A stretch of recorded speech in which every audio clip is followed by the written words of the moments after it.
I am unmuted now. Okay. There you go. Now you're all good. Okay. I think we're going to get started here. Welcome, everyone, to the second event for Paul's clinic here today. Um, we're so glad to have you all here. This is the second event in a series of two events that we're having here with Paul Hanson. Today we're talking about electronics and effects for the bassoon.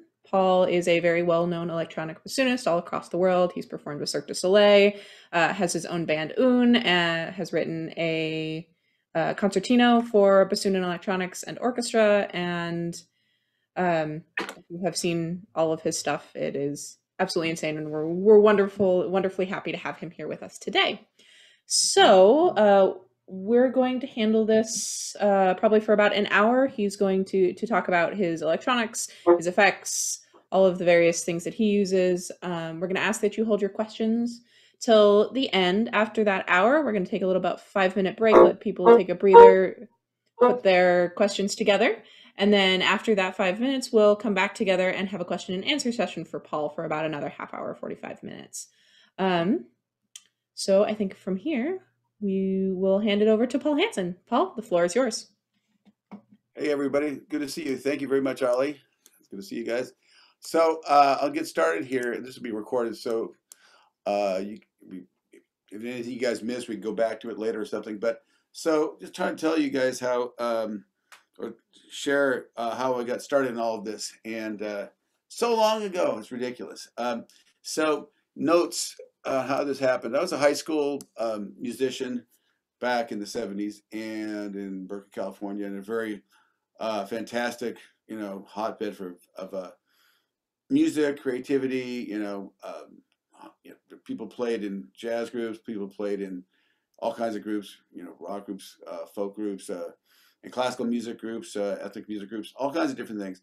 And so I was exposed to a lot of music as a kid, and I played I went to a chamber music conference in Humboldt, California, in Humboldt County, up in Arcata, and got completely in love with chamber music. And so I started to play bassoon at that point. And as I was an improviser, I'd improvise and think nothing of it. And things kind of led to each other, but I was really, kind of separated things at that time. I still was like a jazz saxophone player and learning the classical world of the bassoon. I didn't really marry the two. And I just wanted to be good. And I didn't, wasn't thinking about where I was going with it. I heard, I kind of got what Hendrix was about, Jimi Hendrix, when I heard some of his later records, like the soundtrack to the movie Rainbow Bridge, The Cry of Love, some of his live stuff like Band of Gypsies, some of the later Hendrix stuff. And I was just floored by the sound textures and stuff. And I thought about, this kind of had this crazy idea to, take my bassoon, because of the range of the instrument was such that you can play low notes, like low E, and I guess I'll be turned on for this. So I guess I'll be amplified. So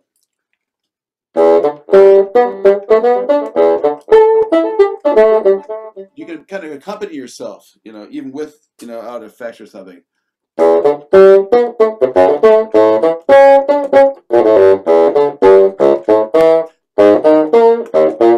And kind of the thing, that's the nature of the instrument. It's very, very much accompanies itself. It accompanies orchestras. It's a continuo. We're melodic. We're a great instrument. That's why we're doing this fantastic instrument, right? Saxophone players do this also, and tuba players and things. But as a woodwind player, saxophone had kind of like and it's a great instrument. Obviously, you have the low range, but you notice the bell just gets bigger, and there's a kind of a brittleness to it. It's not impossible, but the low range of a bassoon plus the beautiful tenor range just got a great possibility to kind of go up and down the scale, similar to the way someone like Hendrix would play, like a Delta blues, by playing a little bit of the bass riff or the guitar riff at the beginning and soloing on top of it. That kind of a thing really appealed to me. So I heard that and it really got in my head. Okay, so I did things like got a microphone or a pickup or something. I go, maybe old Marcus Berry, and figured out how to attach it to my bassoon, or a weird thing like stuck on the instrument, or it was like actually contact cement on the top of the tenor joint or something. I don't know what I used back then, but there's just some funny stories. So I hooked it on there, and I had this. My dad had this huge old custom amplifier with a PV head, huge 200-watt PV head, and all these inputs for like vocal practice with a group or something. And it was a huge 6-speaker column here, like two like 612s I think with the the tweeters and stuff. So I would just put the microphone on and play through that, and I found this Wallensack tape recorder, the reel to reel, and this thing would produce the most gnarly overdriven sounds. Like wow, it's just great. And all of a sudden I'm playing these things on bassoon that would, and I'll show you later, that would sound like mistakes, like if you're playing a high D and the high D kind of collapses. Well, it ends up sounding like a chord. And, it's like this is the acoustic version, relatively acoustic. I am amplified, but only with no effects. So that kind of stuff. Well, with electronics, but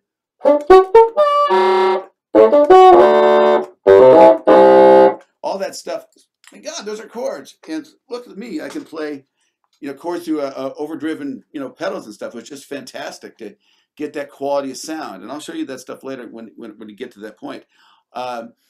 So my original goal was furthering. This is what I wanted to do. That was what I wanted to do. It's like, how to learn to do this? Well, first of all, you're not supposed to improvise necessarily, although you could. But it wasn't really, you first have to learn the instrument. So I went to conservatory to learn how to play the bassoon, learn the tradition, but at the same time learn how to fit in a band and play in a band. If anybody would have me, right? And to be able to do this crazy stuff. So whatever that meant. So I always copied phrasing from musicians I liked in the band world, guitar players and horn players, regardless of the instrument I was playing, at the same time learning how to, play excerpts and play, pieces, for auditions or, concerto competitions or stuff like that, which I took part in back then. So it was learning both, and it was kind of foreign in the beginning. There was one way to play it, but there's this. I see no reason why it can't all be the same. It's definitely more like that now, but that's beside the point. So that's kind of my introduction into playing with electronics. And so there's a lot of failing, a lot of this and that, a lot of experimenting. There's one gig where we played, this is way back before I went to conservatory, where the pickup on my bassoon fell off the horn, and I had to play solo, so I didn't know what to do. I put the bassoon on, basically put the pickup in my mouth, just screamed through it. It was amazing. I sang through it like, it was nuts. And that was the same gig where my reed got in these tall cocktail glasses. You put my reed in there. When it went all the way to the bottom, I couldn't get the reed out. So I put the water in my head, got the reed out. So there's crazy experiences. So one thing that really changed it for me, and I went to New England Conservatory one year, and I took my amplifier, my old jazz chorus, Roland jazz chorus amplifier, which is a good quality amplifier in terms of guitar amps, because it's very clean sounding. We'll get more into that later.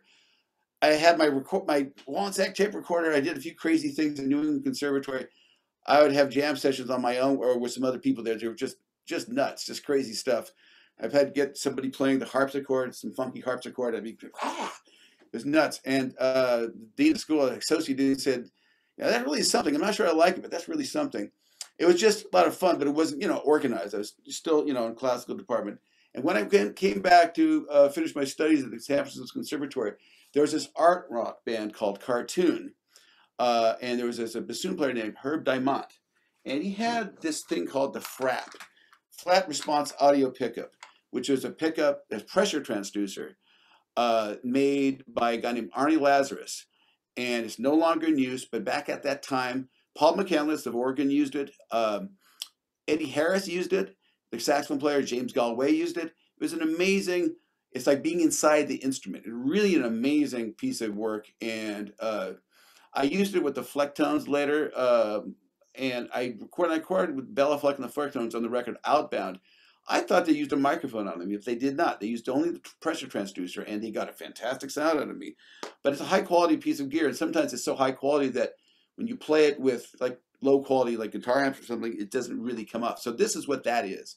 And these are like the only two I've had since the early 90s, I guess. So they don't really work anymore. When I lived in Japan, we had a microphone for the show was in the Zed, Cirque du Soleil show Zed. They had a microphone, and not like an oven or something, not really an oven, but I guess it was called a dryer. You put it in, all the humidity would come out. So this is that, and I'll go right up to the camera with this. This is that little thing. This is the little pressure transducer. It comes with a LEMO connector on the back, right there. and then this is at the beginning, and the sound all goes right into there. And it's a three-dimensional pickup inside. The wires on this connecting are 1/60th the width of a human hair. So, and when I played with the Flectones and something called Life at the Quick, which is a video, I had stepped on my cable and ripped the program right out. And it was this one. I had a backup. So I ripped, this is a flute pickup that I got mod for this use. And so when you get to the point where you're playing with gear that is totally obsolete, they're not made anymore, it gets kind of frightening. So congratulations to people like Trent Jacobs, period, for coming up with the Little Jake, which is something you can get at Forrests Music, which I used since I got back from Japan. I needed something new. He invented something new, and it's a piezo type of gear. I would say I've never seen anything like the Frap. It's like being inside the instrument. It's amazing.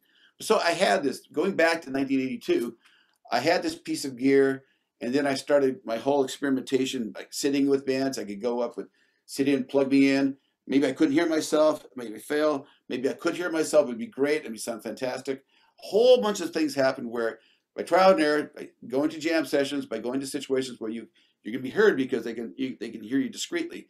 You're not gonna get, all the key noise, you're not gonna get any of the, when a microphone, you play in a microphone with a group, in a loud group with a drummer or something like that, you'll get a lot of everybody else but yourself, because the bassoon is just eaten up by a drummer or a bass player or something like that. It gets to the point it's hard, you can't hear it.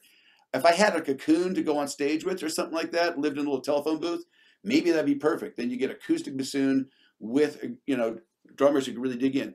And I have had a couple of good, on my SoundCloud page, there's some tracks from me playing at a place called the Bird's Eye. This was actually where I was going to play there in a couple of weeks, but I canceled it because you can't fly to Switzerland, not right now. And by miracle, somehow they were able to record my acoustic sound playing with a full-blown jazz quintet, and it really sounds really good. And that's like the only time I've ever heard myself sound actually like an actual close contemporary acoustic bassoon in a situation like that. But it just became evident that to get that sound live in this situation, it's not really very easy to do unless you have massive separation. So that sound of the gorgeous acoustic bassoon, which I like to use now because I record here at home, and if I can record on records, I go with the microphone, and I have my electronics on the side, and I use that when I want to do that. So it's not either. But playing live, I found that if I was going to play with bands and stuff, I had to be plugged in, and I had to utilize that. So that's how I kind of got into, number one, using the pickup, going to situations where I have to figure out, what is my sound? What do I sound like? What am I supposed to sound like?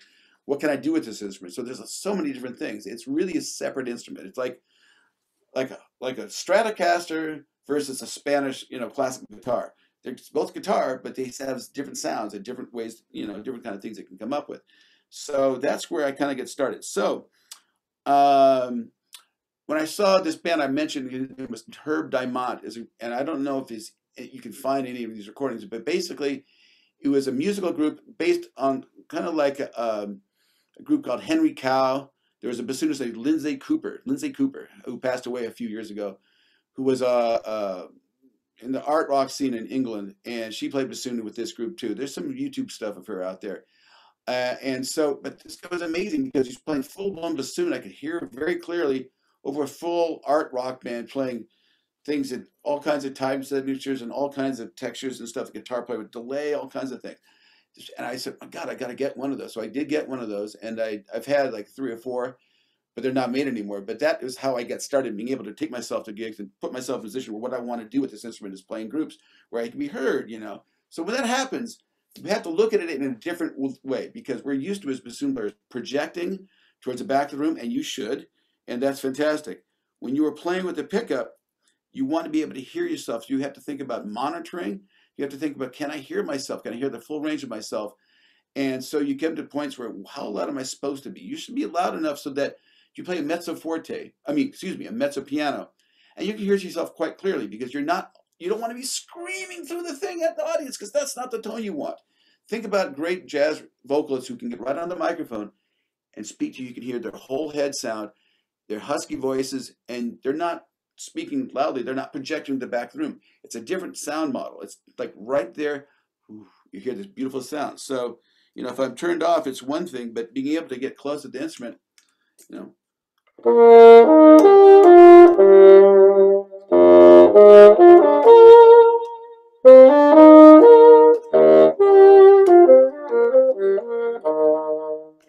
When you're in there, you can project that particular sound that it is, that slow mezzo forte, rich, beautiful sound right off the top of the bassoon. Then that becomes louder because you're never screaming across a room on a microphone. It's not, or projecting into a full huge hall. It's a slightly different thing. Of course, all that stuff is good to have great sound, and you have to. But the art of how you're being picked up is a totally different way than we're used to. So it has to come with, you have to be very immediate. You have to be right in time, and you know, there's a lot of different things to get used to in terms of the monitoring, everything like that. And so with all my experience I've had, some groups are tough to play because it's just so loud and so full that where do I fit in? What do I do? And it comes down to orchestrating the music. For example, I'm playing a full-on fusion ensemble with Billy Cobham, and we have a full-out keyboard player, full-out guitar player, full-out bass player, full-out drummer, ridiculous, and sometimes a trumpet player, Randy Brecker. So picking my spots and the sounds that I make are very important. I can't always go to like some of the more experimental things I want to do. Sometimes I have to be very clean and clear, and that's the sound I give. So it depends on the group that you're in, what you come up with. So furthering on to effects and stuff. So we're going to touch a lot of different bases. This is like an effect I don't always use, but you're going to see it right down here in my other screen. Is this MXR bass envelope filter. One of the best things, if you had one thing, it'd be a tie between a delay unit and this. I'll go, you know, so this thing, if I take all my other effects off, I've got it activated. You can see the lights on. This gives you that funky kind of wop wop kind of thing, ducky kind of thing. So, you know.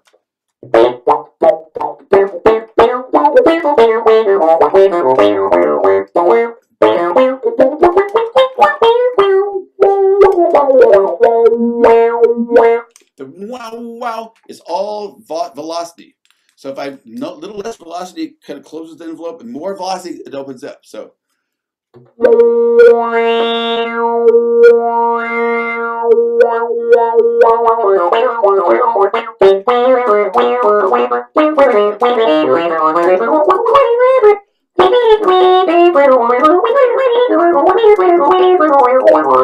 so that's something. Then obviously I mentioned that's a lot of fun. Now I'm just gonna go further in. So we're talking. There's something I want to share before we get too much further to give you guys introduction. And I'm going to share this, and I think Ollie has the links. But I'm going to start sharing something here. So I'm going to go over to this window right here, and I'll be right there. So this is where I want to go next. Here we go. Here we go. I'm going to share this. This is Horn FX. I'm actually helping them write a book. The book is coming. They got the chapters. So this is what this is about. Okay, that's I guess I'm featured in there someplace in there. Yeah.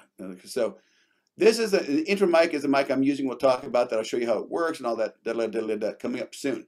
So there's a right there is a custom board, right? And you'll see that these are all individual effects, similar. That's an intro mic, which is a fascinating device. It's inside the bore of the instrument. There's a flat cable right there where the gork is, and it fits right in there. And I'll show you, like, if you go to now, if you see my bassoon here, I'll put it right up there. I don't know if you can see that. I'm going to get out of the share for just a quick second, and let me stop sharing, please. How do I do that? Okay. Oh, where are my windows? My windows. Wow, I can't. So many damn windows here. Okay, let me put this down because I can't figure this out. I put it in a place where I can't see the bottom of the window.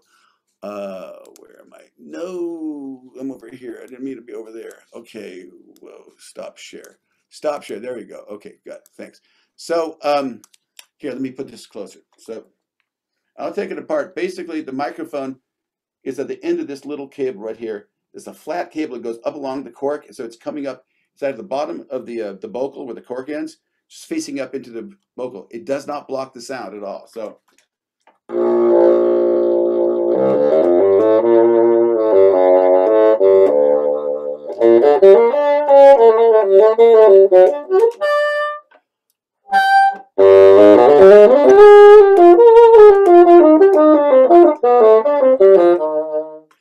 So, that's a very traditional use of it, but that's where it is. I have the preamp right here.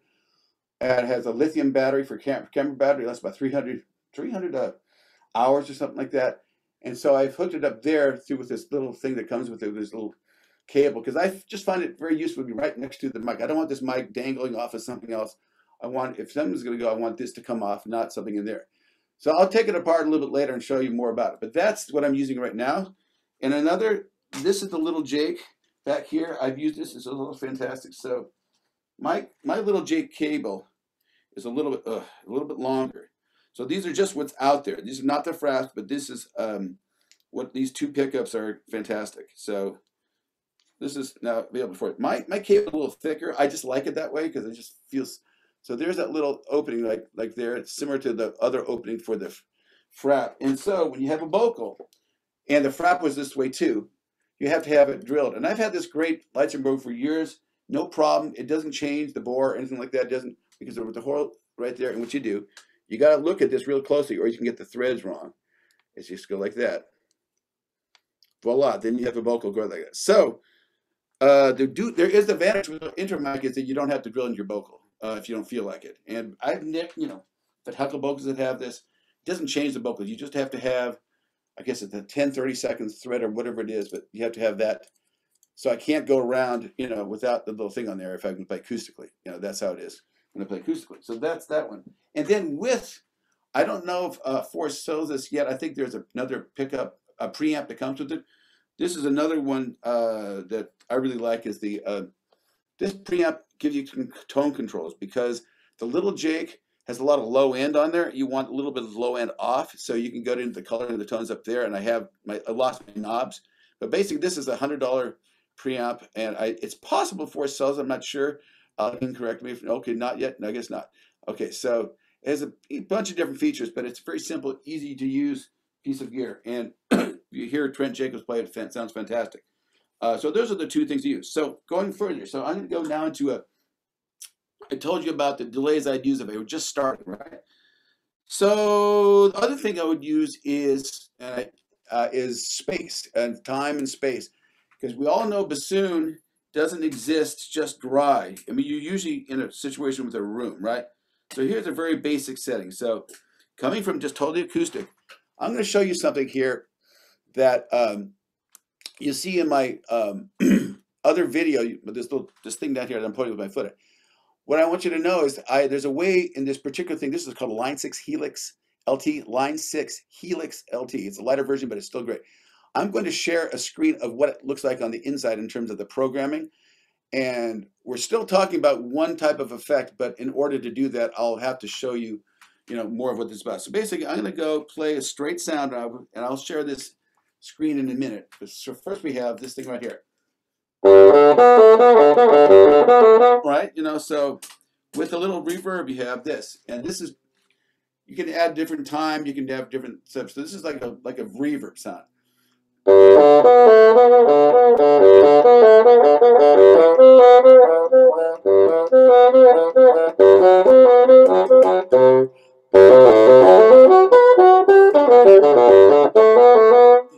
So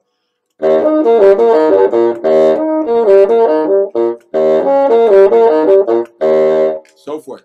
So that's one thing, and then there's also delays. So within that, reverb is kind of a delay, but it's very diffused. It's just the sound of a bunch of different time values coming back, so it's a bunch of space. But delay is actually more of like a real slapback, or you hear it yourself later. And so if I had one or two effects, I'd have like a moop or a delay thing like we're talking about. So here's some basic delay. So I'm going to go here. This is now.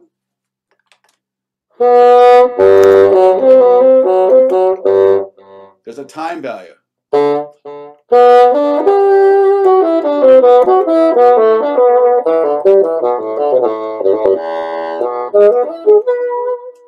So there's a real time value there. So the two things. Now I'm going to get it. So there, if you go back to, like, for example, I'll share a screen over here. These guys right here. You should see this horn effects page right here. I'm going to get this stuff out of the way. So now we talk about pedals, and these are the type of pedals they have. I've shown you some delay and reverb right there. There are also things like compression, which basically make you don't have many peaks and valleys. You're very present, and you don't have as many dynamics. And sometimes there's something for that you can use. I'm not going to get into each individual one. You can on your own.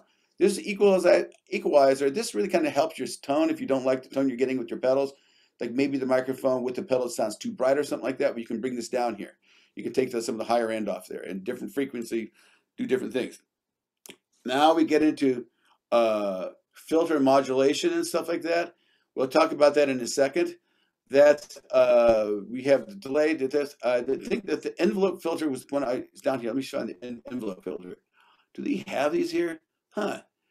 Where's the envelope filter, guys? I guess they don't put that up there. They should have put up there. Maybe it's in here or something. Envelope filter is like a wah-wah pedal. I guess like a wah. I guess that would be the closest thing. Envelope filter is kind of like this, but you're not using your foot. It automatically sets a certain thing with you can always do with your mouth. Oh, that's what you do. So now let's get into some more stuff. So these are the different things within that. There's all these different issues. So I'll go through all the things that I do, but I'm going to show you how I do it by showing yet another thing. So I had to do this a certain different way. So I'm going to share a couple other screens here with you guys. I'm going to show you this and this. Here we go. So now you might see this other thing. Now that's the insides of it says Janison chords up here. This is the pedal board I just got to. I mean, every single thing in this thing is a pedal board. So you see all these settings down here. All this stuff is stuff I programmed for different songs, different tunes. That is, so say if I have a band that has a tune in one particular tempo, I can set up a delay for that. And I'll get into this more. But that's all these different things. So if you saw the other piece, you saw the other picture there with all the different pedals. Earlier you may have seen a pedal board where people are putting individual pedals together.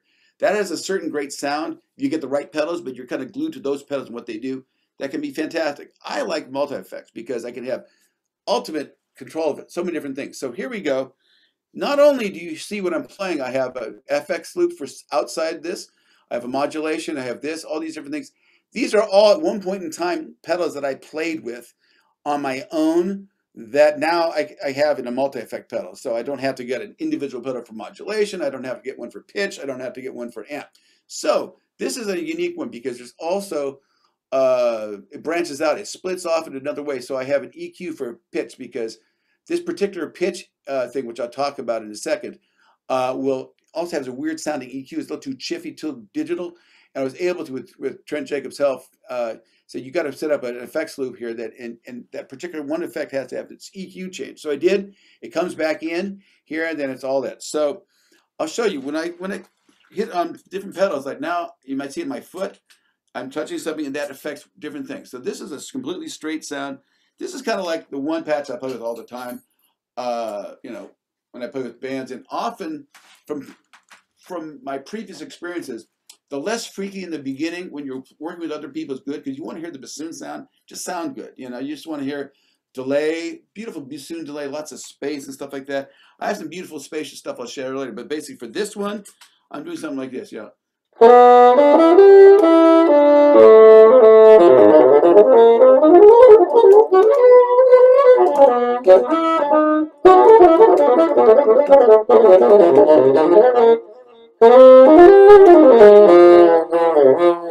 So that's kind of a generic rock fusion type of setting. So, and now we're going to get into certain things. So we have pitch. What I really got into early in my life was playing chords, and so I have works very differently than another thing right here. I first pressed the twin harmony button here. So the twin harmony is right here, and now I go there, and this is the kind of stuff it's doing.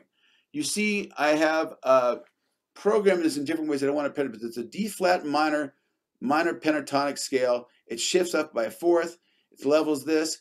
That's the mix. Now the second key is I'm in E minor, and it's a minor pentatonic scale. And it's a fifth shift and level. So this stuff is algorithmically programmed. I have to do this stuff. In other harmonizers, such as the TC Helicon Voice Live 2, which I used, which I'll show you in a second. This is what that unit looks like. I've also used that. This is the one advantage this one has. This is that. What you can do with this one is get custom harmonies where for every one note you play, you can program the chromatic scale in any way you like, 2 octaves down, 2 octaves above your note. So I play a C, I can take that one sequence. So one voice could be like A, an octave in a tenth down or whatever. The next note can be a B up high. The next note can be this. So for every one note I play, it's like I'm comping as a keyboard player that chromatic scale with different chords that go with that scale. So that I can do. It does individual pitch shifting, so it's not parallel. That's the key for that stuff. I love non-parallel. I don't want parallel like only fifths, right? So that really sounds cool. And so with that, I can be very particular with that particular unit, this unit right here, and I can make it my own chords, and really uniquely do that. I can save all of them as presets and do the chromatic scale completely reharmonizing yet another way. It only harmonizes within 1 octave, so you have the same octave over and over again, which is fine. So this one does it a little differently. So now that we're here, I'll show you how this sounds. So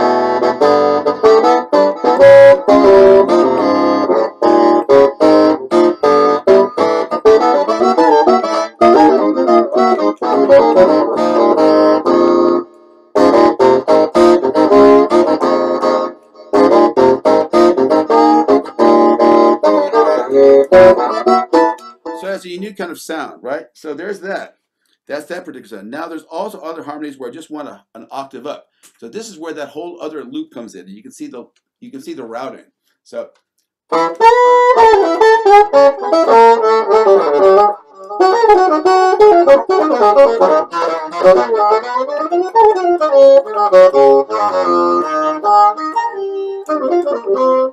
that's another kind of sound. So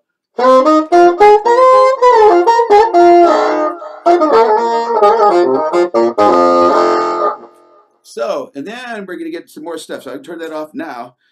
Chorus is another thing, like modulation. That if you go back to the other page there, you'll see some modulation stuff. This is what modulation is about. So it's like a chorus effect, like this. So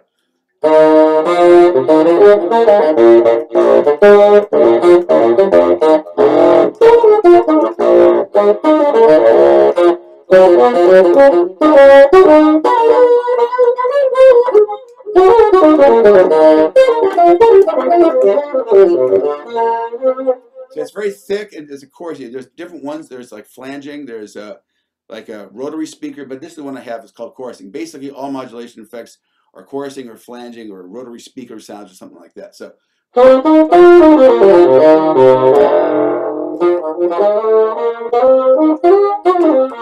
So then another thing is, this is where this particular thing, I always like distortion.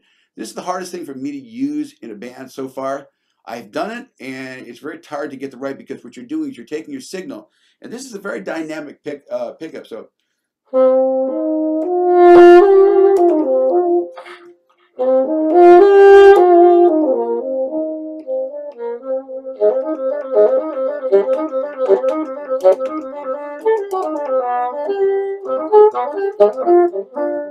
So that's a very dynamic, beautiful sound. But then I put something like this on there. This is basically a Marshall. This is a Marshall, British J45, which is a model of a Marshall amp from like, I don't know, 30 years ago. And this is a greenback right here. This is a speaker system that comes with it. There's 4 greenback. That means there's 4 12 Schlesinger speakers, I believe. And so you get this beautiful sound, and this is one of the more musical ones of this type of distortion stuff. So usually distortion bassoon, it's great, but then you have no control, because it's just, it's loud. So.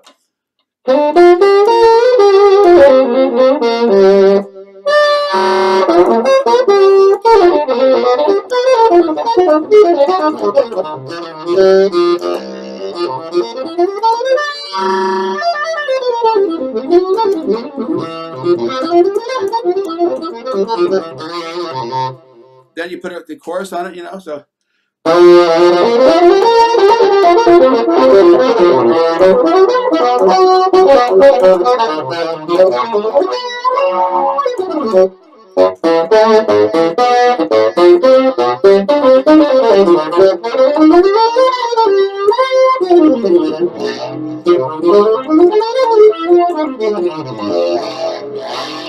And all those great things that I'm doing with my embouchure, without embouchure, Those are those overtone kind of wrong, mistakes. Multiphonics that sound great on bassoon that don't sound great on sax to me. That's just more woody and rubbery.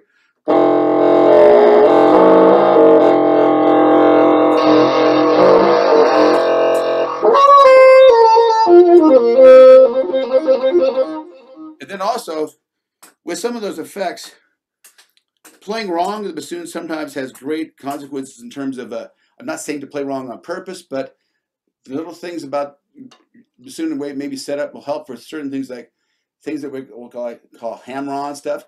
So what I'm doing is I'm playing this top G here. Some of it's fingers, but some of it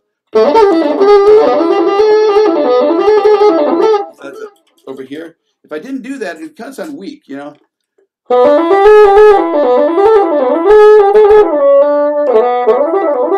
now with this stuff, it kind of doesn't matter.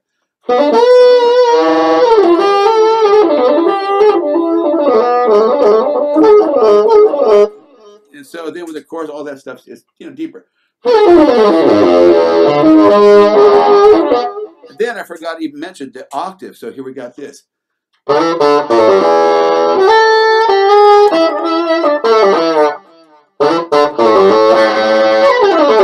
there we go. I'm going to play an A chord by doing this. High C sharp. I can lower my embouchure, so with all the effects.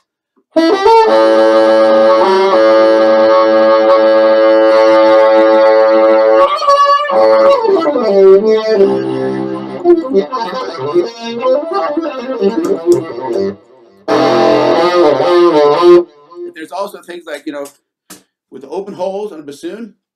So you got slides. So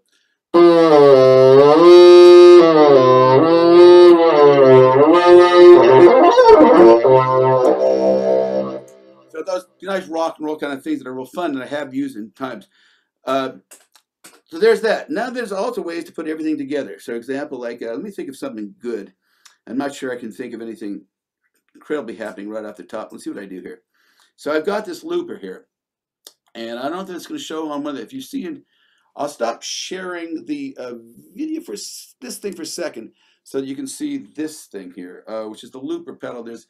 I guess, I'm not sure it will show up or not. I don't think it does. No, yeah, it does. Okay, so, I'm going to get out of the mode. This is where, when you're a horn player, you have to be very careful to think at the same time that you're playing music. So here I go. I'm going to go over here and I share this one more time. And over here. So you might see on the side if I press this, but I've got a looper going on. So now I got.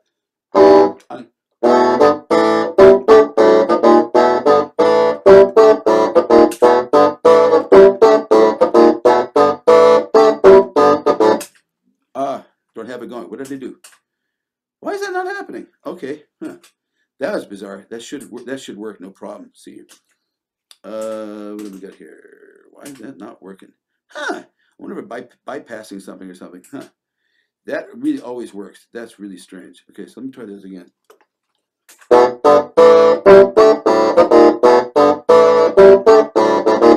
Oh, maybe it's with the other pedal. That's right. See, this is the thing. You got all loopers are somewhat different.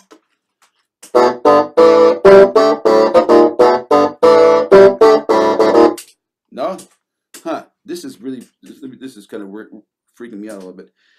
Oh, my looper. Why is it not working here? Okay, so go in here. Looper. No, not in. Maybe my looper's not on. It is.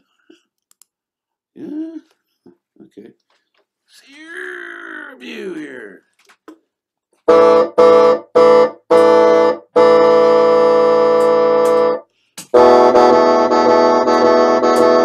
Okay, that's weird.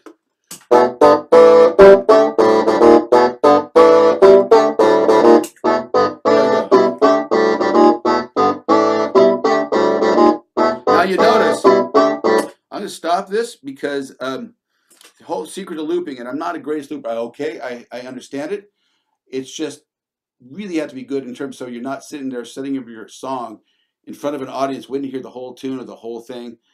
if you're not in time. You have to have the sequence work. So I'll do another thing, try to make that better. Whoops, that's something I never understand how I get there. So.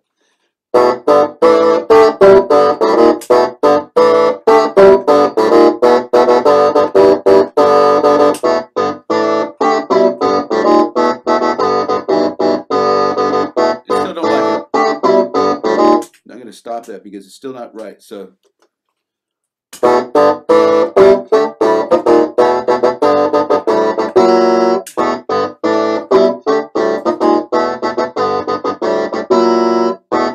okay.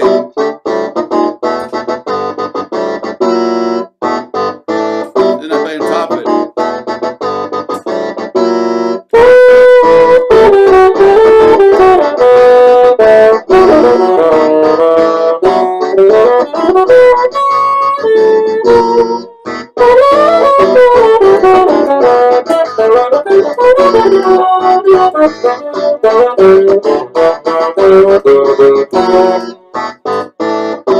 And I really don't like that loop to it. So sometimes what you can do, and I do this all the time, is with the delay, there's time. And we're going to get to this right after this. And talk about Hawk and delay and all that kind of stuff. So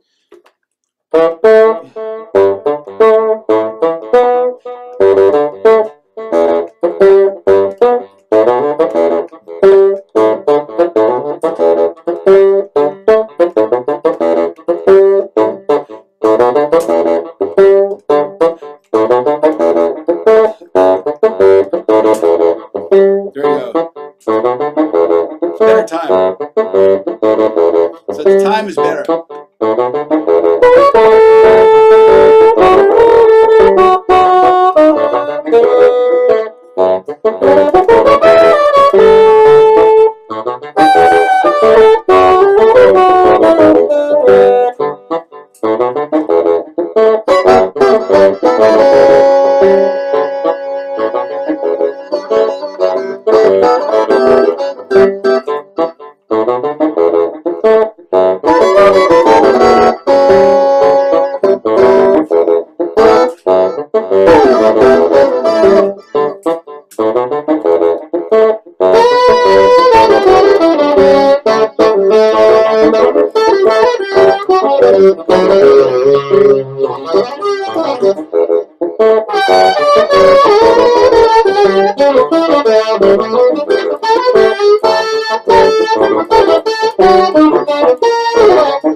Now that's half speed.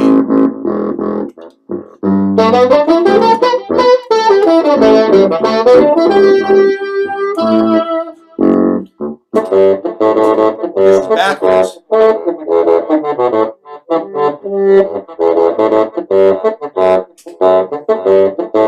Yeah. So that's a lot of things you can do with a looper.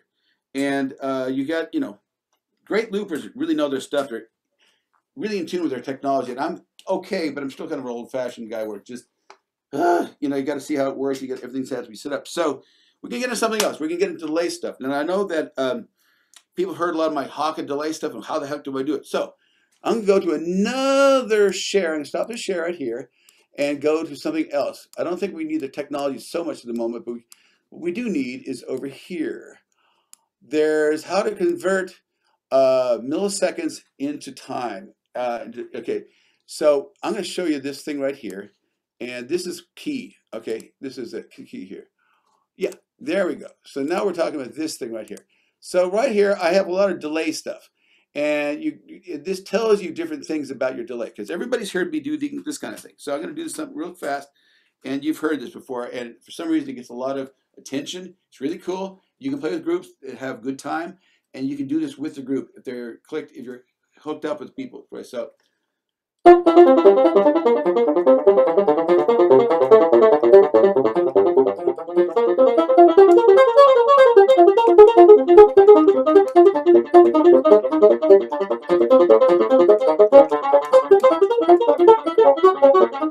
do that kind of stuff.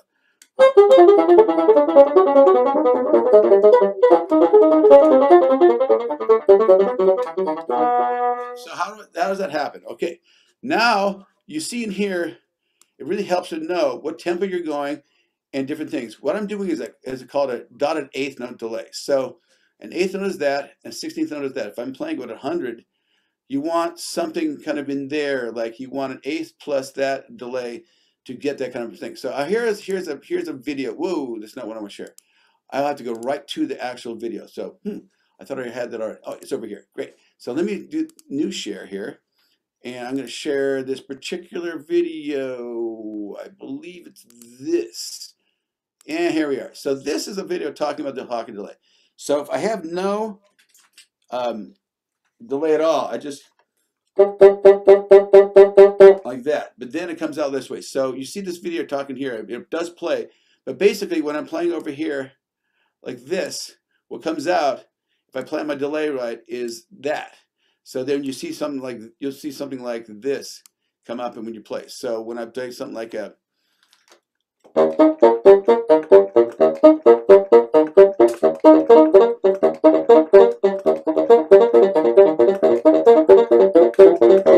it helps to really hear your original sound.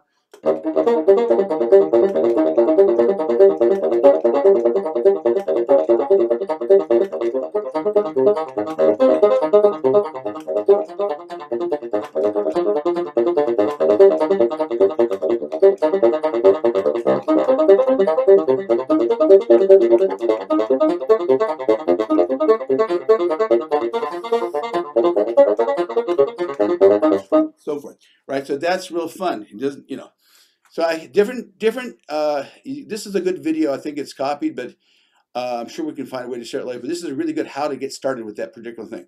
So when I play with bands, often they want that kind of effect, and so I say, okay, what's the tempo of the tune? And they give it to me, and sometimes there's a click for the drummer, he's listening to a click, or someone else, or you really have a good monitoring situation, so you can plan out what we're going to do. So here's another example. I'm going to share this here. This is back to the Helix thing. So here we have a setting where they have multiple delays in one. So this is a tune I do. I can loop this. I can play on top of it. So I'll probably try to loop this in a second. So this particular setting is what I like this pedal for, because not every multi-effects pedal will allow you to have as many delays as you want. Okay, now they're all related. Let's look at their times here. So we got the first one, that's 300 milliseconds. And if we go on our list, and there's a list over here someplace, 300 seconds is basically relates, the tempo is 100. So 300 is going to be like a, let me show you this little thing. I do have to share this. I want to share this here a second. So, okay, we want to unshare and share all over again. So we put the horn down and go shift so I can share two things at once. And that way you guys really get the information, which is really going to be good. You're going to want to do shift that and this. So here we go. You should see a list that has, unless it's covered, a list of tempos and the relationships. This is the minute. So right now, here I'm at 300. So I'm going to play something with this little 300. It's a very low duet. You look at it, it's not mixed very high. So it's very quickly. So it gives me, it's like a half note. Eighth note, and then here's another one, right? The next one over, I believe is this one, and that one is 900. So we have something like this. Yet this is a different type of delay. This is something called a sweep echo delay, which kind of whine all through it. It's got a filter. It's called a bandpass filter. See?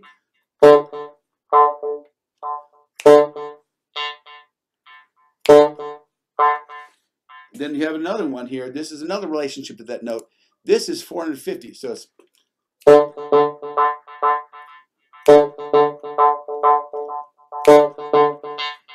and another little one at the end, almost inconsequential, but it does can help. So it has 600. Everything's related. So if I took everything away from this, it'd be like this. So.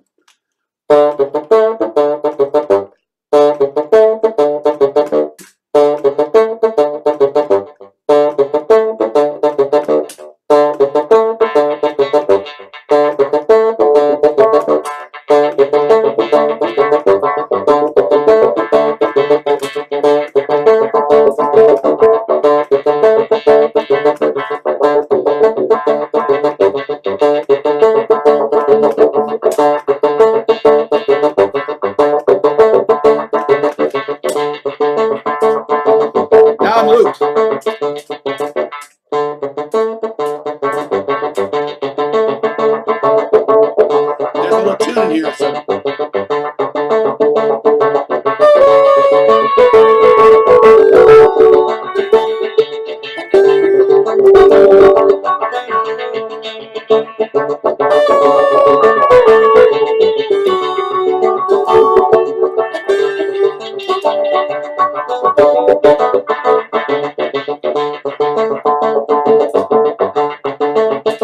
I'll get back to this. So back in here, go back in here, and there's also, so there's a great sound here.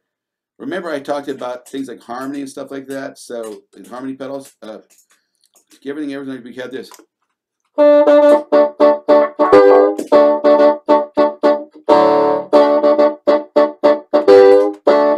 I hate doing that. I always do that particular one. So.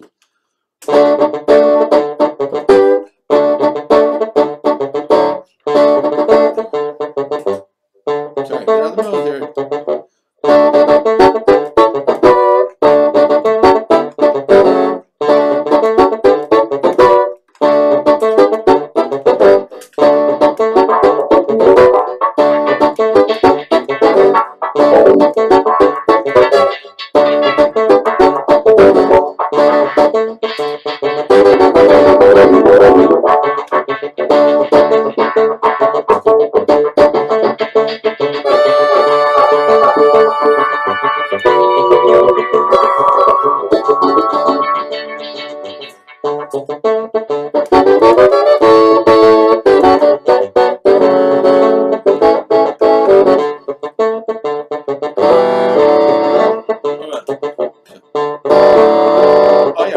That. So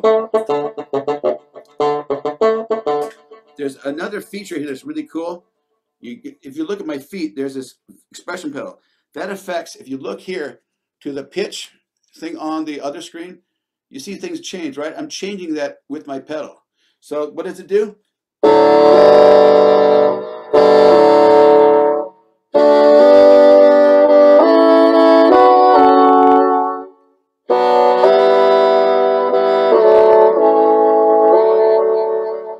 So I have that going and I have this going.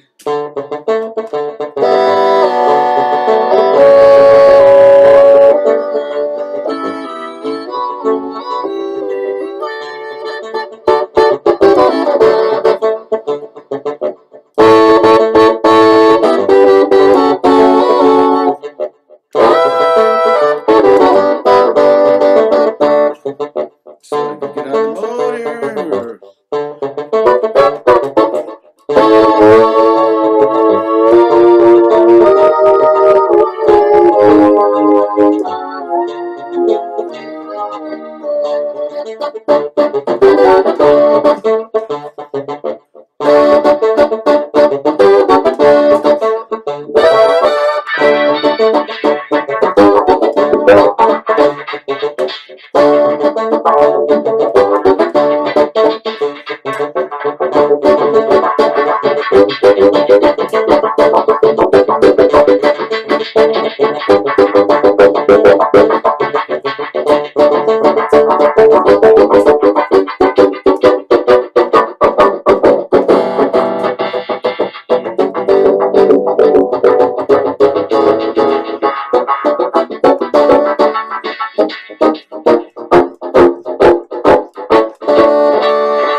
It's just, that's easy. It's tough because once you get to control of the things and just listen to the time and kind of be committed to your time. So that's some Hockett stuff. I know I'm just trying to think of anything before with questions I haven't mentioned that I'd like to here. Let me get out of this.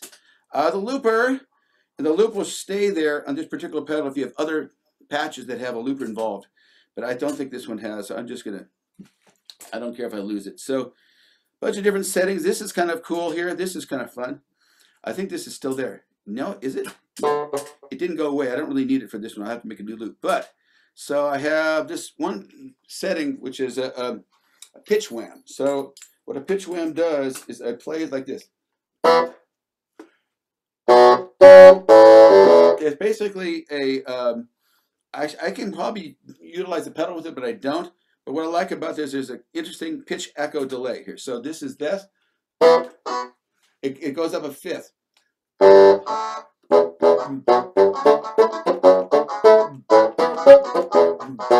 what was the thing I did the other day?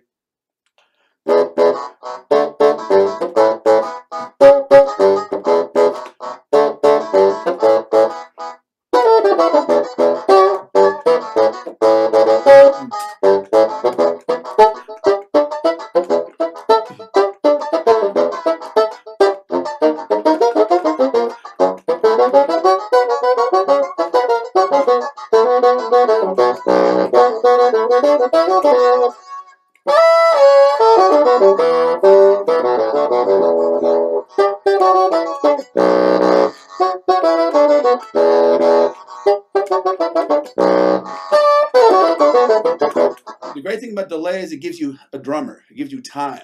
So you can kind of find a groove and play with it. Yeah.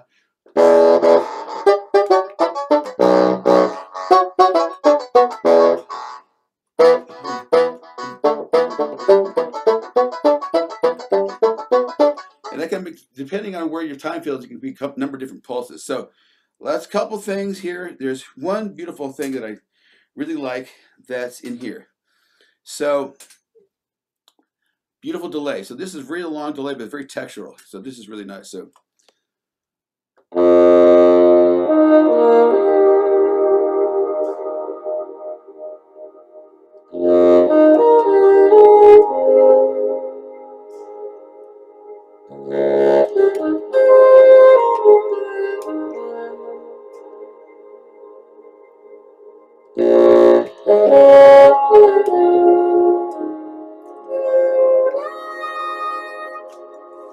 this is a particle delay.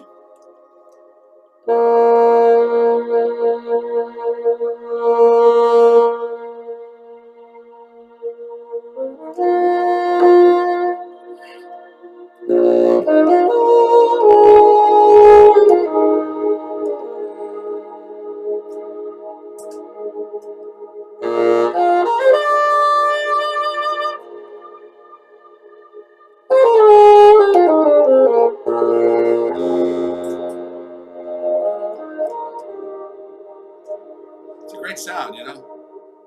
Yeah.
Anyway, that stuff is always great, you know. So it'll end in a second, I promise. So I think that's all I can, you know. I can go on. I think there's a lot of things in terms of experience you have to have when you're playing in a group that plays, you know, with when it's a certain loud group, you know, the different kind of thing in terms of the time, and just have to be really right on time with everything, kind of inside the music, and think of that to make things really work. But yeah, if there's any questions, let me stop to share and say hi to everybody. If anybody's still around, any, Excellent.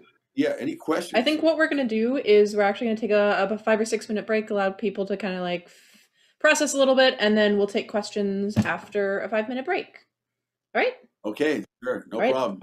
Okay. So we'll be back in about 5 minutes. I might play around. I kind of warmed up on some ideas here, so just okay. Sounds good. Okay if I play? Yeah. Okay, so try to find some things here. So I'll be back in about 5 minutes, guys. Okay, cool. Okay, let's see here. What am I gonna do here? Okay, what is this one here?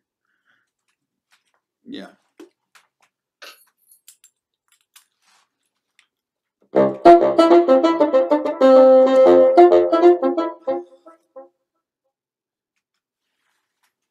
Okay.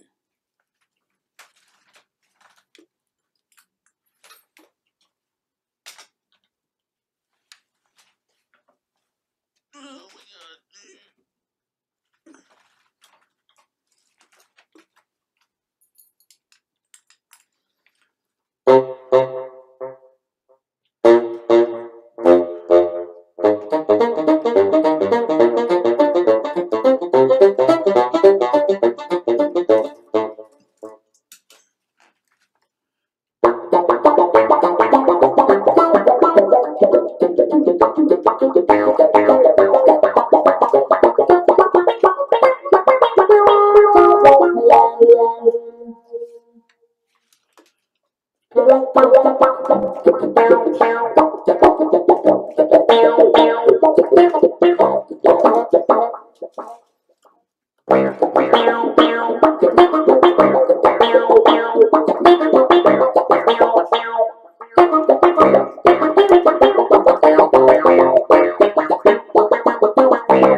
Hey, hon, how's it going?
Sorry, guys, just starts getting fun again. All Any, right. any questions? Yes. Yeah, so now that we're back, this is kind of the Q&A portion of the event here. Paul is happy to answer any kind of questions that you have. You're welcome to either chat them in the general chat box or unmute your mic and ask Paul whatever you'd like to. Guys. Oh, one question. Yeah. I have a question. I don't have the computer set up like you have to see all the different sounds and put that together. But is there a particular order once you have the sound coming out of your equipment and your looper and all? Yeah, it's interesting. So I'll go back to something. I'll go back to another setting. There is certain thing. Okay, so usually the first thing you want to do, it depends on how you set things up, but things like a envelope filter that really really modify the sound a lot. Put them early because you want the control of what you're doing with your embouchure, your own physical characters to hit that first because it's very sensitive to those kind of activities. You have other stuff in the way, everything gets affected by it, and then the nuance that you're giving something like that comes much later, and it doesn't really work. It gets evened out by all the other equipment. So that's why routing is important. I usually go like this. I usually don't play through anything but the PA speakers or amplifiers. So I don't put like any amplification like in my patches, except for this one patch where I've shown you I have a Marshall in there for the distortion. That's the only one I've used pretty much ever is that. Usually I don't have any speakers. So usually it goes like this. It goes from like something like a filter and like if I show this right here, filters, you don't see it there because I don't have it. It's not something that's in this particular unit. It's a floor unit. So the filter is right here in the camera. If you can see that, there it is. That's a filter. And that hits the rest of the stuff. And then so right here, the first thing it goes into is effects. The best goes somewhere else for optional effects. But basically it goes into modulation, which is like chorusing and stuff like that. And I should really probably ignore the speaker there that wasn't there. It goes from modulation, then it goes into pitch, things like pitch change, like playing an octave higher, octave lower, something like that. Those two can be reversed. Modulation and pitch can be reversed without much issue. But I usually like to get like my modulation on my original signal and then harmonize it. But you can go other ways. Main thing is things like wah-wah pedal, or like something that really changes, like a moo-moo, like a wah-wah pedal or envelope filter. Do that first. Delay is usually at the end.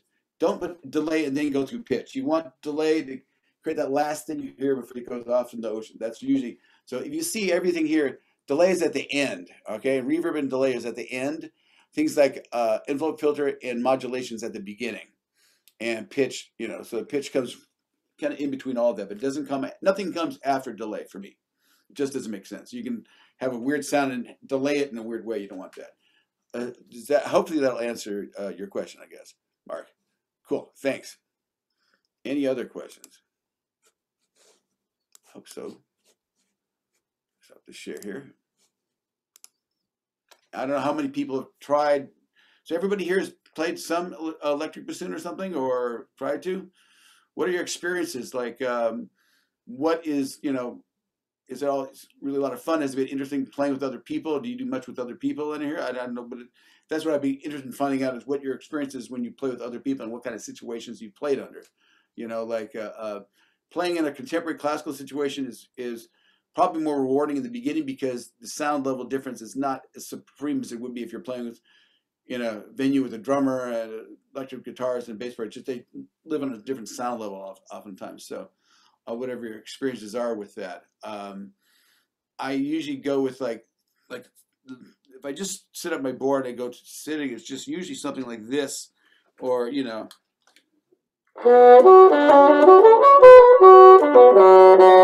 use a sound like that has a little delay in it, or even less delay than that. Like if I go to something like more like this, I guess.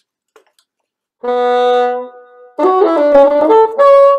trying to emulate the sound from reverb on my instrument, or I'll use it, I guess that's too loud of a delay probably for a live gig. I'll use something like that, something that's soft that doesn't, it kind of enhances the natural sound of the instrument. But when you're playing with human beings, like for example, back to the sound that was happening over here, I have a couple of different delays. This is a little slightly different.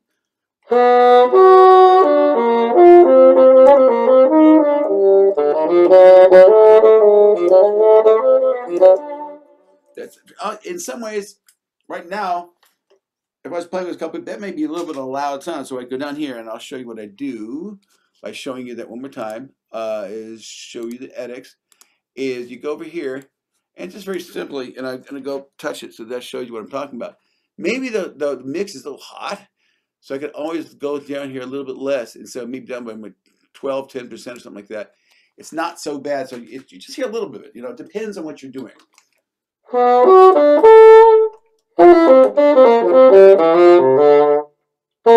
That's a nice enhancement, but it's not really there. More often than not, though, believe it or not, you really wouldn't notice that in a live pop music situation or something like that. So I always go back up to where I was, and you really hear it. And then when you play with people, you're kind of this evocative kind of sound, similar to what like guitarists like what Pat Metheny would use, or guitar players inside that kind of world. Sometimes you want a clean sound. Sometimes sometimes it's really important. Like if you're playing a real fast song, there's a lot going on. You don't want to have a ton of delay on because you can't hear the tax. You got to be clean as much as possible. Then you do other things, But for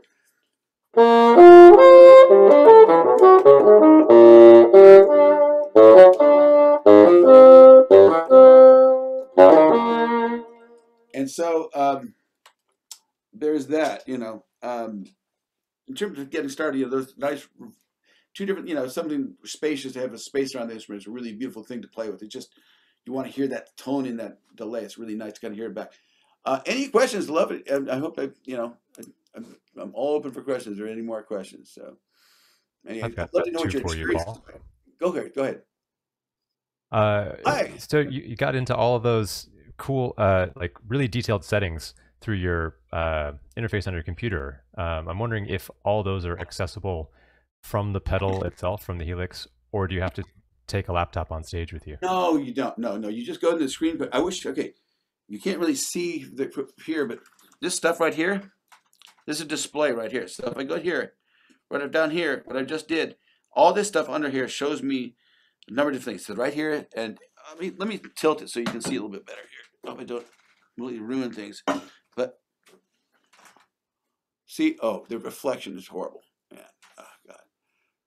There you go. So in here, there's like the delay time, that's the feedback, that's the bit depth, that's the sample rate, that's the mix, that's the level. And then over here, that's the rate, the hertz, and this is the depth, the headroom, all that stuff. That's for this one effect. If I want to talk about another effect, I go touch it right here. And then I'm not using this, but right here, then I can go into there. That's how you can do it. Then you save it over here. So if I get out of here, I go back here, I just press save, yeah, you got it. I don't know if you saw that, but that's all very possible. You do not need the computer on stage to do things with. You do have a display,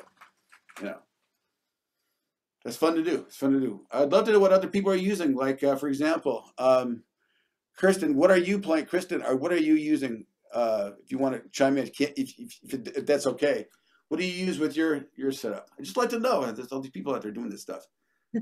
Well, I'm still, I haven't played too much. I did bassoon in undergrad and I went to grad school for different things. So I've kind of gotten away from it.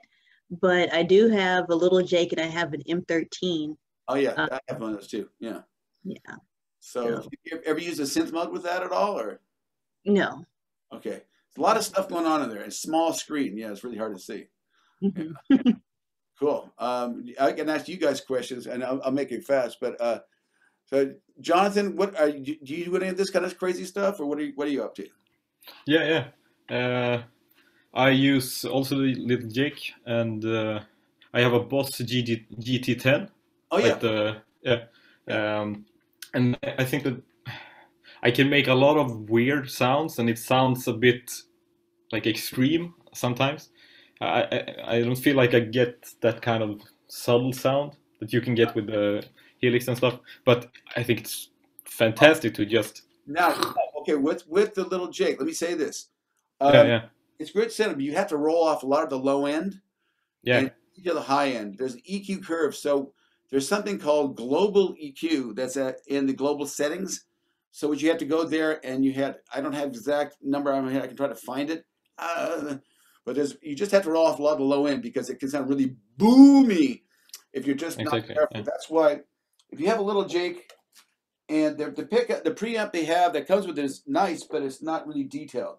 So for example, as you can't really see here, but on this thing, you can turn off, I put the treble at about 3 o'clock, and you just can't see it, but there's treble and there's bass, right there.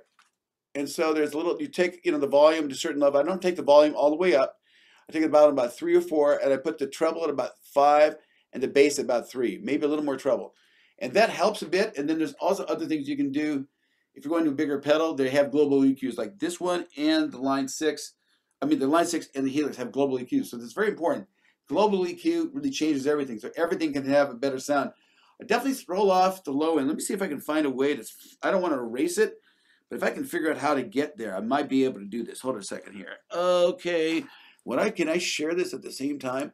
Because this would be great if I could figure out how to do this. I'm just, the global EQ is where it's at. So I'm here, and hopefully you see me too besides all this. So what I would do, and then go to here, the global EQ. There it is. So low frequency, high frequency, there's a bunch of different things here. There's mid gain is down, a low frequency is down, 100 is down about 4 or 5. There's certain details, and this is almost beyond my pay grade to figure this out, but there's a lot more high gain at a certain level. There's a low cut at 160 hertz, high cut at 5.9 kilohertz, a bunch of different things. But basically the high end is a little more detailed, where you can put a little high end on there, but mainly the thing is to take off the lows. And you kind of think about it and look for your sound and figure it out. But the main thing is you want to have a nice sound with all that mooey kind of, and the Little Jake is fantastic. You just take off the low end. In fact, I guess, Trent would know, Trent Jacobs would have an idea about what he does for his EQ, but a lot of it's just listening and figuring out the way that you would like to sound and the best you can sound with the gear, but really playing around with that stuff will help you get a better sound. So in terms of the GR10, just try to first get a good sound with the Little Jake through a preamp of some sort, whether it to be, something like this. I think this is a good I use that one too. Yeah. So take out the low end, figure out the high end, and then, there's a lot of things that are very extreme for guitars, but I think, like I said, starting with things that are mellow to get a really good fundamental, warm, beautiful sound, and then with that, I'm sure you figure it out the more you play with it. It just takes time, It really does. And the best thing to use is, like, this is a good guitar amp. It's not a Fender Twin. Don't use a Fender Twin. Use something like if you have to use a guitar amp, I would say use something like a Roland Jazz Chorus, one of those Roland Jazz Chorus amps, because they're very clean sounding. They don't have tube. You don't really want a tube thing for this. That's nice for guitar. This is something called an Ultrasound Amplifier. It's made for like dobro and ukulele and banjo and stuff. It's got an adjustable horn in it, so it has 2 8s and a horn. But you really want as high fidelity as you can without killing your budget. You're going for something like when you go to a concert, you hear a public address system that sounds good, like a singer singing on a microphone. Those speakers that they sing through are what you can play through. Not so much a guitar amp. Guitar amps are fun to play around with, but they kind of have the frequency range like a guitar. And bassoon is a little bit wider than that for some reason. It's a horn. So that's something to be said for that. That's what I find. Things that emulate more a public address system or small public address system are really good. Not guitar amp or keyboard amplifiers are better also. Like I can't remember what it's called, but keyboard amplifiers are a little more wide spectrum. They have to play wider spectrum. So and you can usually have the horns in there, so you can usually use that. But guitar amp like a Fender Twin, not so great. I did play through Marshall, but it kind of gets a one type of sound is good, but it's not great.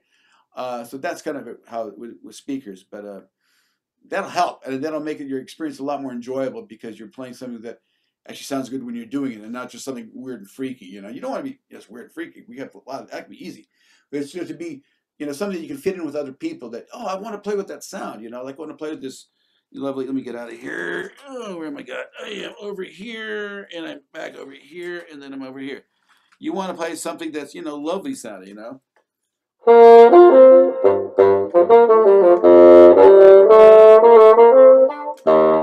something that's inviting, you know. And as much as you can make these pickups sound that way, and there's probably further EQ I could do with the actual bassoon sound that to get a little more acoustic sounding, but this is what I use, and this works pretty good. Oh, okay. Now the last thing, let me show you guys something. I'm gonna turn things off, and I'll show you how this comes apart. Okay, so I'm going to. More questions are great.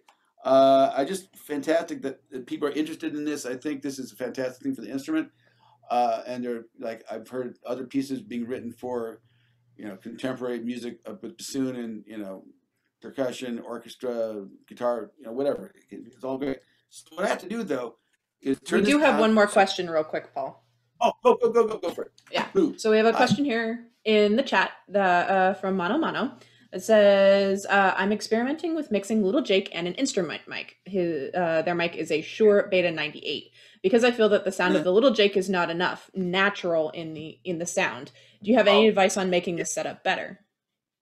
Depends on where you're playing. If you're playing in the studio, you have all kinds of possibilities. This is what I do in the studio. I use a microphone. I mean, I'm playing acoustic bassoon in the studio with great microphones. I'll do, you know, Neumann or a good, you know, condenser microphone that works. If it's a condenser, I'm not sure. Sure is a condenser. It's more of a dynamic microphone, but condensers usually work better.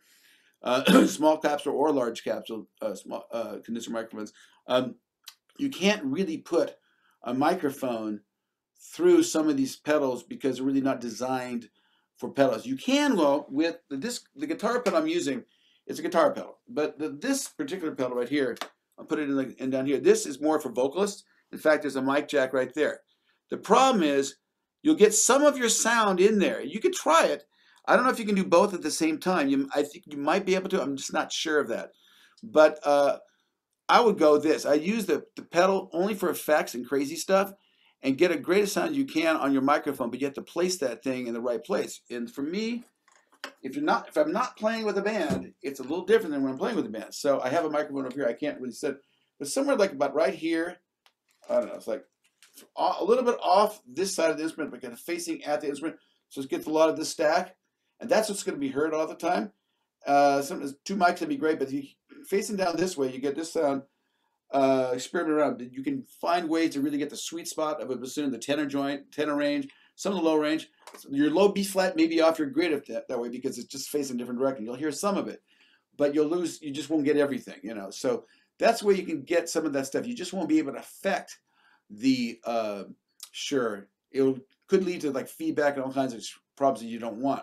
Because in order to get all the notes loud enough, you turn it up so much that, oh my God, now the loudest is super loud, right? That's what ends up happening. So go for, you know, your effects sound to be only with the pickup and get it as effective as you like.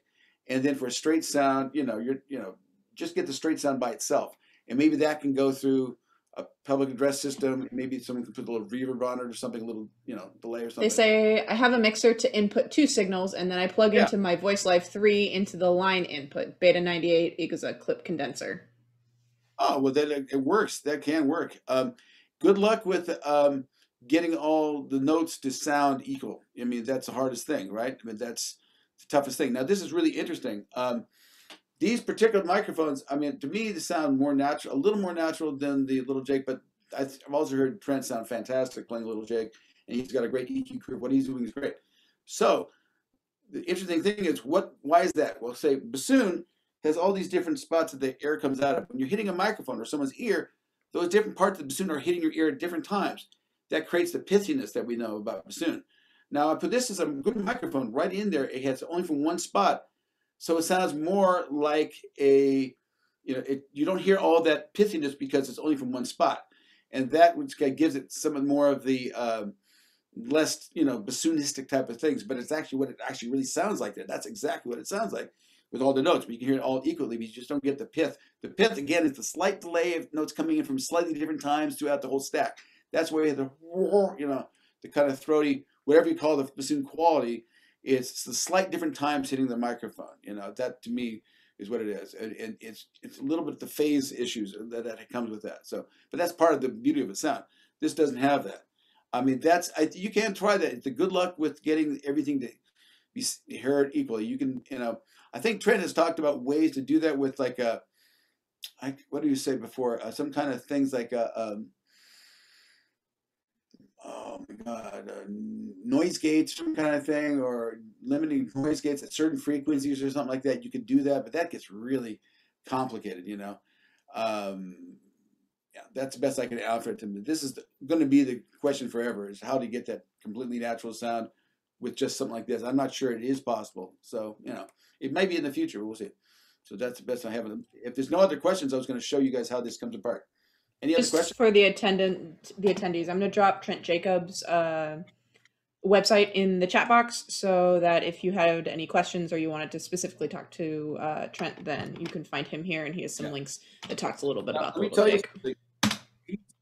His invention saved my career, seriously, because I came home from Japan and my fraps were going, and then I said, oh, there's a new pickup, and I was able to gig with bands and get back to work. So hopefully you see the top of this bassoon. Oh, just right there, you see it. So right there. Okay, so basically I'm going to turn this off, and there's a little light that comes on if everything's plugged in. So if you unplug that, so now I undo that. So I take it from the top like this, and it's this little thing, and I take the vocal out, make sure that it kind of stays connected.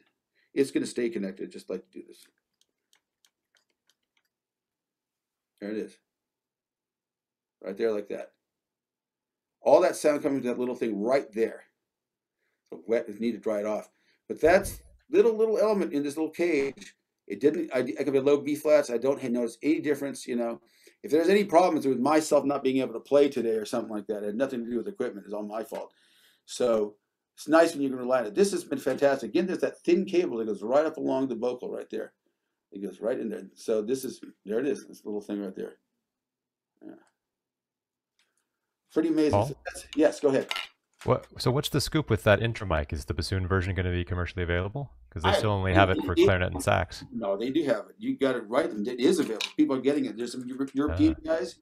Let me give you guys. Let me give you his email. Then you can ask him. Here, I'll make it available to everybody. The problem is with this thing, I have to put it away in a little case first because I don't want it out. I want it to dry in peace and not falling on the floor. So just 1 second here. And I don't know what oh, there it is. So it comes with these little tubes. I've lost the top of the tube, but basically it's a tube with a hole in the bottom, and you put it in there. I don't have the cap. I can't find my cap, so I need to get another cap so that it just transports like this with a little air in the bottom so it can come in. And I'm going to put it back in my case. It goes with, and Victor Iega. Let me get his email, and probably, you know, I did get a correspondence from him. He's working on the preamp to make the preamp better. But I think he does have these elements. I think with the pandemic, it's changed a lot of stuff. Yeah, here we go.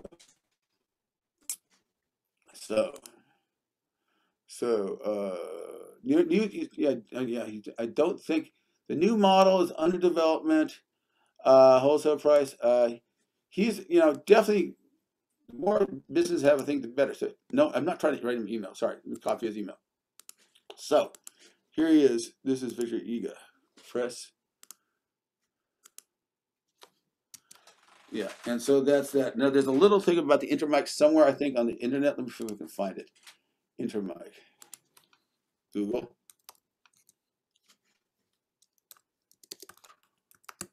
And obviously the best thing about it is you don't have to drill, right? So here, let me see if I can find the particular, where is this? Yeah, here we go. This should do it here. Let me see if this does it. Okay. So there's a little PDF here. You can get information here. I think this is in English. Copy.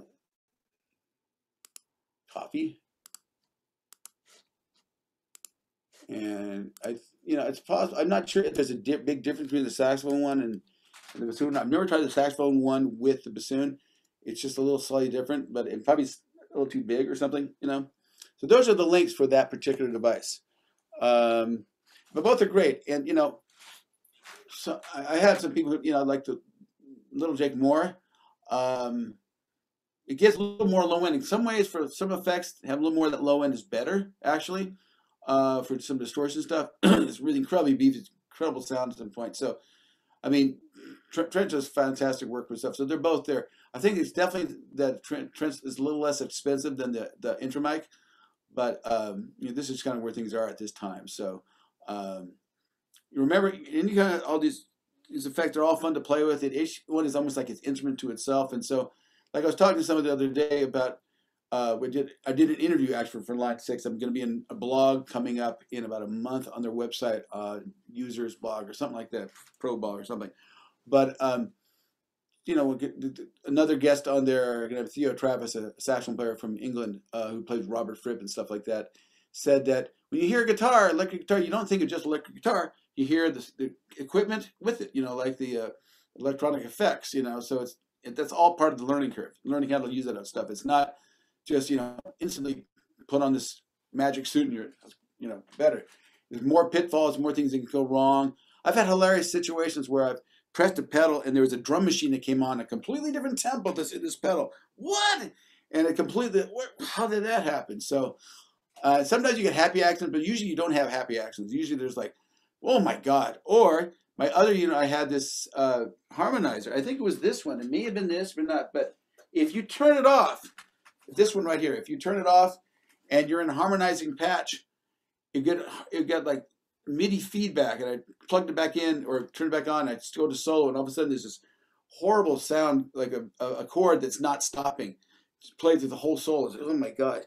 So these things happen, So it's really interesting, and you got to learn it. And when I was looping before, and all the issues you saw with looping, there's some people incredible with looping, really fantastic. Got their timing all down, knew exactly what to do. Ableton Live is another software program for that. That's fantastic, obviously. DJs use. But for me, when I do like solo bassoon stuff, as Dave has had me about 4.5 years ago now, the night Trump was elected, that was a fantastic concert. But I do my looping, like I pre-program all my loops for whatever I'm going to do. And so that I just don't want an audience sitting through me taking 2 minutes of their life and screwing up the loop and have to do another 2 minutes to set it up again. I can show you how I did the song, like how the patterns, and that it doesn't mean you have to, each side of your loop, you can have like two sides of a loop in the loop I use. They can have different lengths and stuff like that. But I just don't want to, it's like using no net on stage with a circus, if you fall flat on the floor. I don't need to see that, So that's what I do. Anyway. We have another question here. Does that answer your question, David? I'm sorry, David. Yes, thank you. All right, then. So we have another question here from Landon Howell. What are some upgrade options / additions to pedal setups? I have a Digitech RP90 and I'm looking for an upgrade. Wow, I do not know. I used to go to Digitech. One of the reasons I'm with Line 6 is because Line 6 is really good with users in terms of it's really easy to use their tool there. I've used the Digitech tool and not had much success not being able to find things. Depending on how old your unit is, I just don't know enough about Digitech at the moment. I used to use their intelligent pitch shifter. I used a Studio Vocalist for a long time. I don't know what they have. The RE90. Was it RE90 or RP90? P as in Paul. Let me see here. Where can I go? Okay, Google your RP90. Digitech RP90. 90, huh? Okay. There's manuals and things like that. That's a small. See, these are cool little pedals. They're kind of not the highest quality. Some of these things, like they're entry level. This is not a horrible thing to get, but for my money, I'd get slightly higher. These are like a little multi-effects pedal that I used to have in the past. They're a neat little pedal. They're not the greatest, but they're just kind of starter stuff, I think. Let's see. Let me go to more information. So anything that's like that's why the Line 6 stuff to me and the TZ Heligon are what I use because they just get higher quality. Now this could work. Digitech, it's like anything else in music. Things that cost cheap, usually you get what you pay for. So I don't know when they're going to do this. Like all these things, I'm not sure what type of quality that is and all there. All those stomp boxes, all these different things. I don't know. If I knew more about them, I know how much they update this stuff, but I don't usually think of them because they're off my radar. A lot of this stuff I can see, this is all cool and stuff. Depends, you may not need all this stuff, like tone libraries, like guitar stuff, like 68 Marshall Plexi versus a 65 Fender Blackface versus an 83 Marshall. I mean, on a bassoon, if you don't have much dynamics, it's kind of tough in the first place, because if you're playing with a square wave at people, you're either going to be too loud or not loud enough. Nothing in between. It's just really hard to get it just right. So it's really fun to play with on your own and in the studio and stuff like that. You can do it when you're playing live with people. You want to have dynamics. What I was using before has a little more dynamics. The one model I found, I've only found one or two with any pedal lately. That's the hardest thing for me, is to get a great overdriven distortion that doesn't sound cheesy, sounds throaty, really good, but overdriven bassoon, like the quality of overdriven bassoon. Earlier I played some. You really get sound out of it. I guess I could put it back together again or not, but Landon, we can do that another time during a lesson or something like that. I can show you what sound what I'm going for. You need to find a way to do that with whatever equipment you got. Sorry if it's a long answer. I just don't know enough about that, but usually higher quality stuff, starts, higher quality prices. That's just kind of the way it goes, So anyway, it's like finding a $900 bassoon on eBay. I mean, I just would be kind of like, not so enthralled by it, Anyway, any other questions? I'm all ears. I hear my wife talking, but I don't hear her. Are you trying to cut through to us? I can't hear you. No, no. Hi. Hi, Hey, everybody. My wife, Cynthia. Great session. Okay, great. I hope everyone's been entertained. I have. Yeah, just what I'm really interested in is how other people use, like when you're out there, if you're on social media, definitely post your stuff, whatever you feel like doing, and have yours, and try to keep going and honing your craft. I look at it not as just a solo instrument in terms of like playing solos as a group or playing melodies as a group, but playing like textures with a group, like creating a quality where you can bring a quality to a musical ensemble by being a percussive, being a bass player, being a company of some sort of side, maybe a textural kind of person. That's why I see it all. It's not just like yet another way to try to sound like a guitar or saxophone. It's not really about that. It's its own character. It has many different characters. So, and we're the great homogenizer in terms of the orchestra. We kind of tie the higher part of the orchestra with the lower part of the orchestra. We can do a lot of different things on our instruments. It's a fantastic instrument. So whenever if you're out there, I'd be definitely looking for your posts and any questions that come in terms of which I did try to do that. But just go have fun, have fun with it, and I love to see the fact that more pieces are being written for the instrument utilizing this stuff. You write down a delay time, you learn how to play with it, and you create this wonderful thing. And I love to see it. Somebody did a Bach cello suite with a Haka delay recently. It's really cool in somewhere in Italy. It's really nice. I love to hear all that stuff. And it's just, we're taking a very traditional, beautiful instrument and matching it with the technology of today and the different possibilities that are there. It's an amazing time. So cool. I'm really appreciative. All right, then. If there aren't any more questions, thank you for coming today. We really appreciated having you guys all here. And thank you, Paul, for all of your efforts here. And thank you for sharing your fantastic knowledge. What I'm going to do is I'm going to drop his social media links and his website link here in the chat box. That has links in order to get Zoom lessons with him and to find his stuff on Facebook. He has a couple of pages up on there in addition to an Instagram account. You can find all of his links there.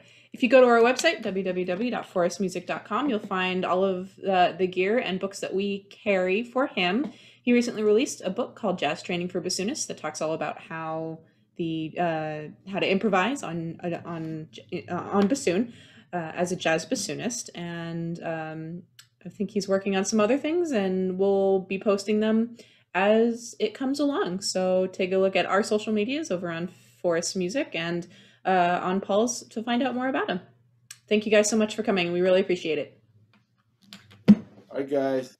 Thanks a lot. Have a good rest of your day, guys. Bye-bye now. All right. Bye-bye, everybody. Thank you.